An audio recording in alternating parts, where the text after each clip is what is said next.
Un camión lleno de barro se detiene al borde del pueblo, el motor aún caliente y con la silueta de una pieza grande cubierta por una lona. Un grupo de vecinos se agrupa alrededor mientras alguien ya imagina un guiso, y otro comenta con media sonrisa que la carne de la batida no vale lo mismo que la del rececho. Esa discusión, cotidiana y con aroma a cocina de monte, es el punto de partida de una historia que combina tradición, ciencia y un mito que llevaba tiempo dando vueltas. Durante años, tanto entre cazadores como entre consumidores, se ha debatido con pasión sobre la calidad de la carne de caza. Rececho, espera, batida o montería. Cada modalidad ha tenido sus defensores y sus detractores. El argumento principal siempre giró en torno al estrés del animal antes de ser abatido. La teoría era sencilla y convincente a primera vista. Si el animal es perseguido, corre o sufre una larga espera, su organismo se altera. Las hormonas liberadas y el desgaste fisiológico afectarían la composición de su carne.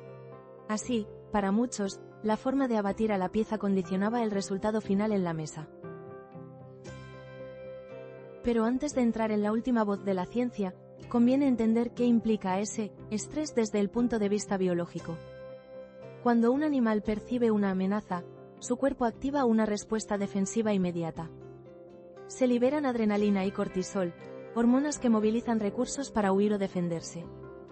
Una de sus consecuencias más relevantes es el consumo de las reservas de glucógeno en los músculos. Ese glucógeno es la gasolina que, tras la muerte, se transforma en ácido láctico mediante un proceso llamado glicólisis post-mortem. El ácido láctico reduce el pH de la carne y facilita su maduración, aportando textura, sabor y capacidad de conservación. Si esa conversión no ocurre de forma adecuada, aparecen dos defectos reconocidos en la industria cárnica. Por un lado, PSE, carne pálida, blanda y exudativa, y por otro, DFD, carne dura, seca y oscura. Ambos alteran la apariencia, la ternura y el comportamiento durante la cocción.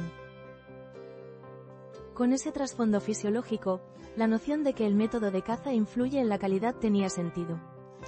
Los defensores de la batida sostenían, sin embargo, que la diferencia no era apreciable en la práctica. Y ahí estaba la grieta: intuición y tradición frente a mediciones objetivas.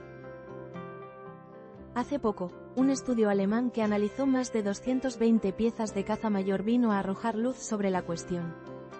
El trabajo, publicado en la revista European Journal of Wildlife Research, examinó especímenes como corzos, jabalíes y ciervos rojos. Los investigadores recogieron muestras de dos músculos distintos, la lengua y la paleta. La elección de la lengua no fue casual. Su alta irrigación y el hecho de no destinarse habitualmente al consumo la convierten en un buen marcador del metabolismo que tuvo el animal antes de morir. La paleta, por su parte, es un músculo habitual en estudios de calidad cárnica y sirvió como referencia comparativa. En el laboratorio analizaron parámetros que van desde el color y la textura, hasta la pérdida de agua en la cocción, la ternura, el pH y el nivel de glucosa. Cada uno de esos indicadores permite hacerse una idea de cómo fue el metabolismo del animal y cómo se comportará la carne en la cocina. Y el resultado fue, cuando menos, sorprendente para quienes daban por hecha la inferioridad de la carne de batida. Los científicos no hallaron diferencias relevantes entre la carne obtenida en batidas y la procedente de rececho o espera. Según los autores, todos los parámetros indicaron una alta calidad de la carne independientemente del método de caza. ¿Qué significa esto en términos prácticos? Primero, que la hipótesis de que el estrés de la persecución dejaba una huella negativa y homogénea en la carne no se sostiene, al menos en los datos de este estudio. Segundo, que factores previos a la muerte, como la condición física del animal, su manejo y el tiempo transcurrido hasta la canalización y el tratamiento, pueden ser tan importantes o más que el propio método de caza. En otras palabras, no es solo cómo muere la pieza, sino cómo se gestionan sus minutos y horas siguientes. La investigación abre además una comparación inevitable con la carne procedente de explotaciones ganaderas intensivas. En las granjas industriales, los animales a menudo sufren largos procesos de transporte, hacinamiento y manejo antes del sacrificio. Ese contexto genera un estrés acumulado que sí deja huella en la composición química de la carne, provocando alteraciones reconocidas por la industria. En contraste, Los datos del estudio alemán muestran niveles bajos de glucosa sin efectos negativos en la calidad de la carne de caza.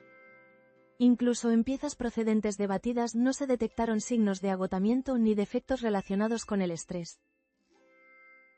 La conclusión que se extrae es poderosa y también tranquilizadora para quienes disfrutan la carne de monte. Desde un punto de vista fisiológico, la carne de caza presenta una composición equilibrada en comparación con la carne industrializada. Y eso refuerza su interés no solo por razones organolépticas, sino también por motivos éticos y de sostenibilidad. Hablemos de sostenibilidad porque es un aspecto que suele acompañar a la conversación sobre caza y consumo local. La carne de caza es estacional, procede del entorno natural y no pasa por los procesos intensivos de cría. Para muchos consumidores eso la convierte en una fuente de proteínas más respetuosa con el medio ambiente y con las pautas de consumo responsable. El estudio realizado bajo estándares legales y sanitarios comparables a los españoles aporta una validación científica a esa percepción. Pero, como toda buena historia, hay matices y límites que es importante reconocer. Un único estudio, por riguroso que sea, no cierra completamente el debate. Faltan más investigaciones que amplíen el número de especies, que consideren temporadas distintas, condiciones climáticas y protocolos de manejo variados. También conviene recordar que la calidad final de la carne depende de la cadena completa, desde el disparo hasta la mesa. Tiempo de sangrado, refrigeración, despiece, maduración y conservación son eslabones decisivos. Para el consumidor práctico, ¿qué aportan estos resultados? Que la procedencia cinegética puede ofrecer una carne segura y de calidad, siempre que el sacrificio y el tratamiento posterior se realicen con buenas prácticas. Que no es necesario demonizar una modalidad de caza concreta por el simple hecho de su técnica. Y que, a la hora de elegir, conviene informarse sobre el origen, la trazabilidad y el manejo de las piezas. Si sois aficionados a cocinar carne de caza, hay algunos consejos que conviene tener en cuenta para sacar el máximo partido a una pieza bien cuidada. La maduración controlada permite que los enzimas actúen y que la carne gane ternura y sabor. El despiece y la conservación en frío inmediato reducen riesgos y mejoran la textura. Y en la cocina, cortes como la paleta o el jarrete merecen cocciones lentas que potencien los matices del monte. En el mundo de la caza también hay quienes celebran que la ciencia aporte certezas que ayudan a desmontar prejuicios. Para las comunidades rurales, para los profesionales del sector y para los consumidores curiosos, saber que la batida no conlleva necesariamente una penalización en la calidad es una noticia relevante. No se trata de promover prácticas sin control, sino de reconocer que la realidad puede ser más compleja y menos dramática de lo que muchos creían. Al final, lo que nos deja esta historia es una mezcla de respeto por la tradición y admiración por el método científico. Un mito arraigado se resquebraja gracias a datos recogidos con rigor, y la carne de caza vuelve a situarse como una alternativa válida, sabrosa y sostenible. En Realmente Insólito nos gusta pensar que detrás de cada leyenda popular hay una oportunidad para comprobar, para entender y a veces para sorprenderse. Si alguna vez os encontráis en la mesa ante un guiso de caza, recordad que esa pieza lleva consigo la historia del monte, la pericia del cazador y, ahora, la comprobación científica de que su calidad no depende solo del método de abatida. Y si queréis seguir indagando, hay mucho todavía por explorar. Temporadas, especies, manejos y procesos que pueden enriquecer aún más este tema tan nuestro. La ciencia, como la buena cocina, nos invita a seguir probando, a seguir mejorando y a no quedarnos con la primera impresión.